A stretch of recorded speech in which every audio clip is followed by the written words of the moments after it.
I'm Tim Fantastic. And I'm Sid Sirloin. And today we're talking about Doctor Who, the more feminine side.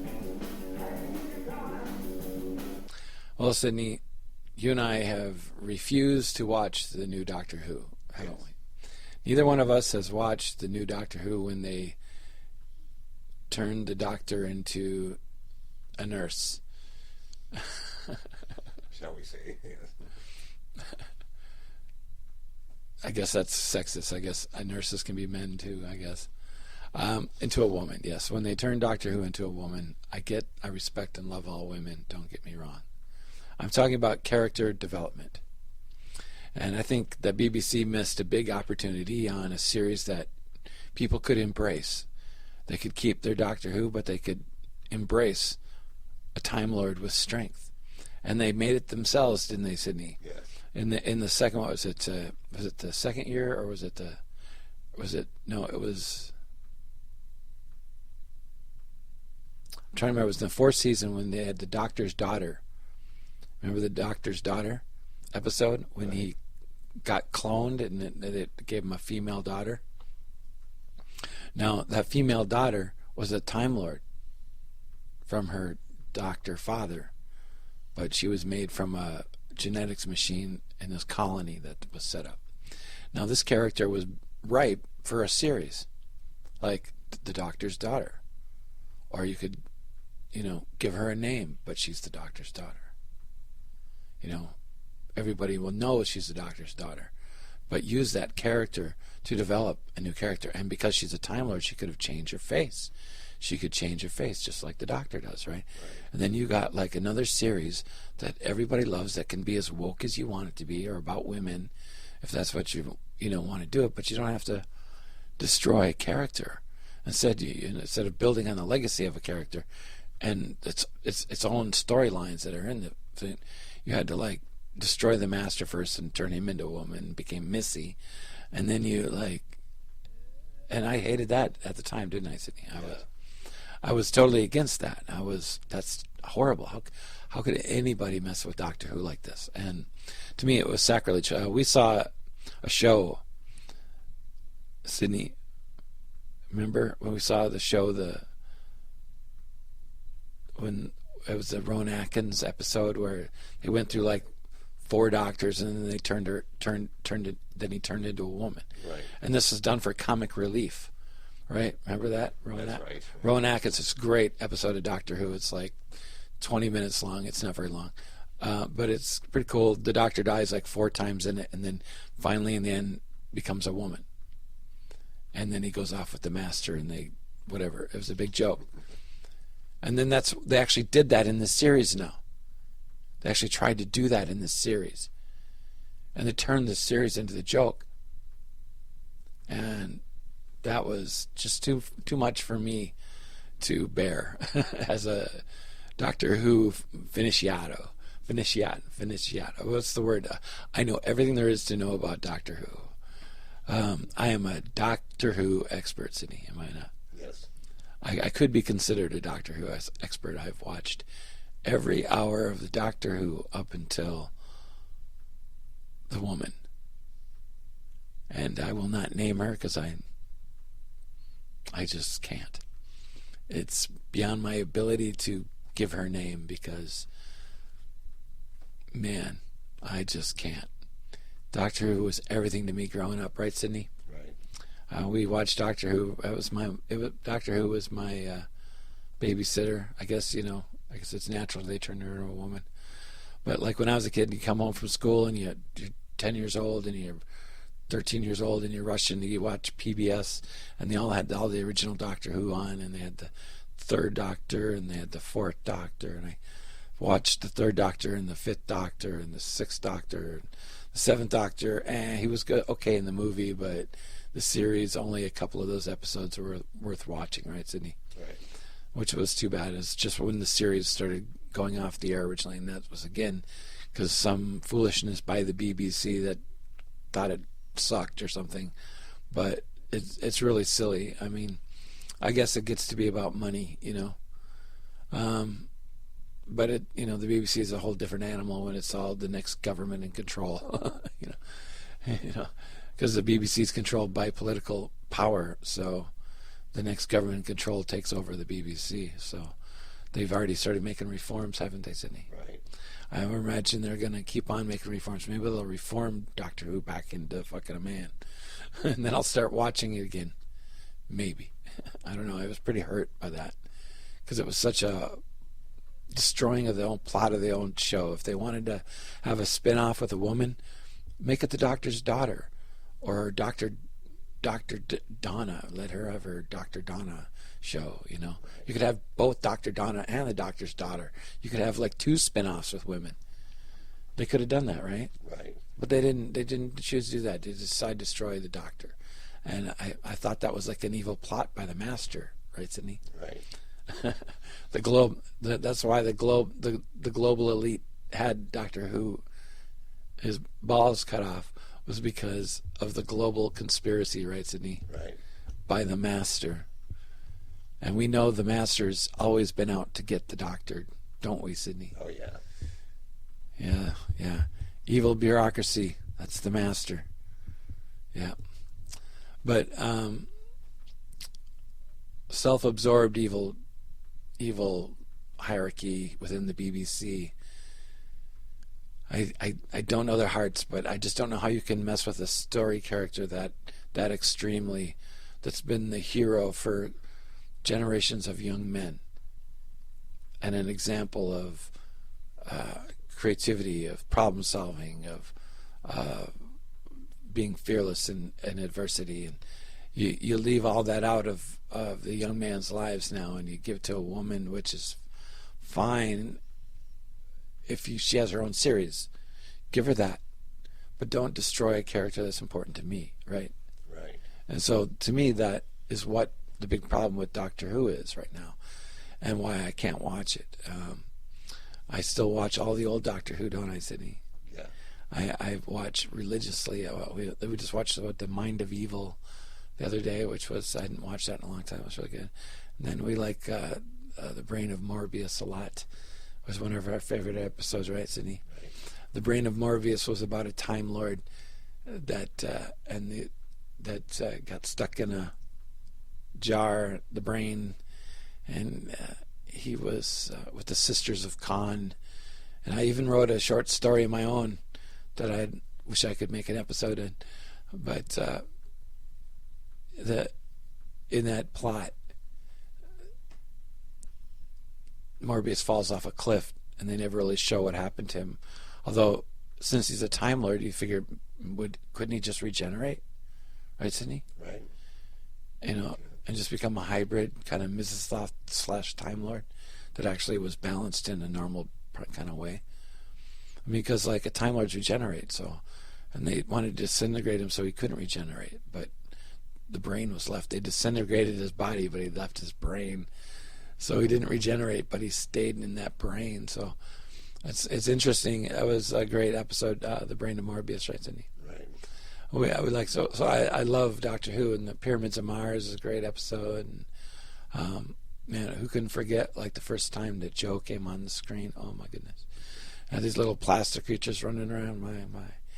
And the Spiders episode was John Pertwee's last episode. And Robot, which was the first John Baker episode. The 5 Doctors episode. Oh man, that is so good, isn't that great, Sid? Yeah. The 5 Doctors episode is awesome. And so Doctor Who has been a real exciting part of our lives for a long time. And so it sucked to lose my interest in a show that I loved my whole life, because they destroyed my character when there was all kinds of Romana. Sydney, remember Romana? That's right. Yeah. Romana was a younger Time Lord than the Doctor, who traveled with the Doctor with Tom Baker. And Romana went into the Lion Kingdom. Right, Sydney? Right.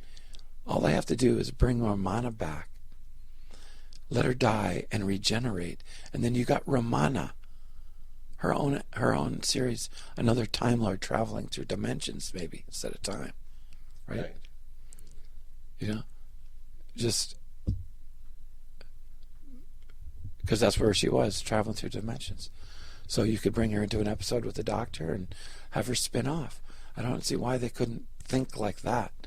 I mean, it's pretty plain. I guess I'll copyright those ideas, but seem pretty plain that you would spin Romana off, right? Because she was a Time Lord, Right. who was a female.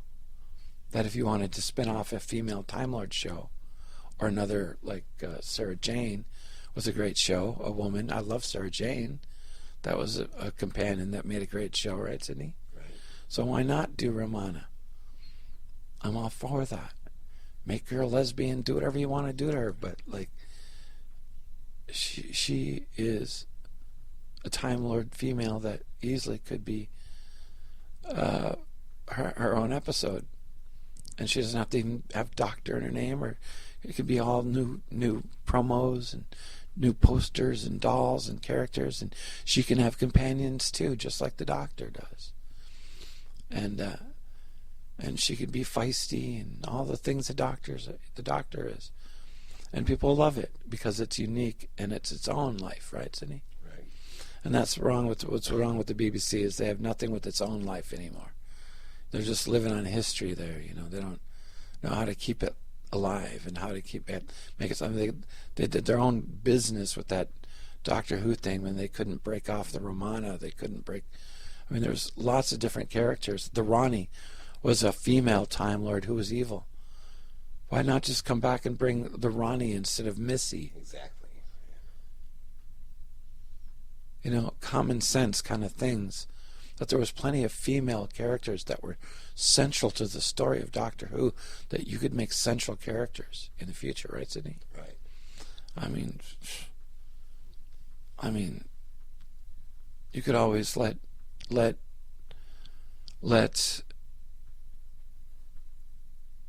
Sarah James, had her own spin-off. yeah, she did. And then, but you could let, what was her name, Sydney? I could Space Cadet. Now I know the name. Anyway, it's eluding me at this moment. But the first time I come into contact, it's sort of like,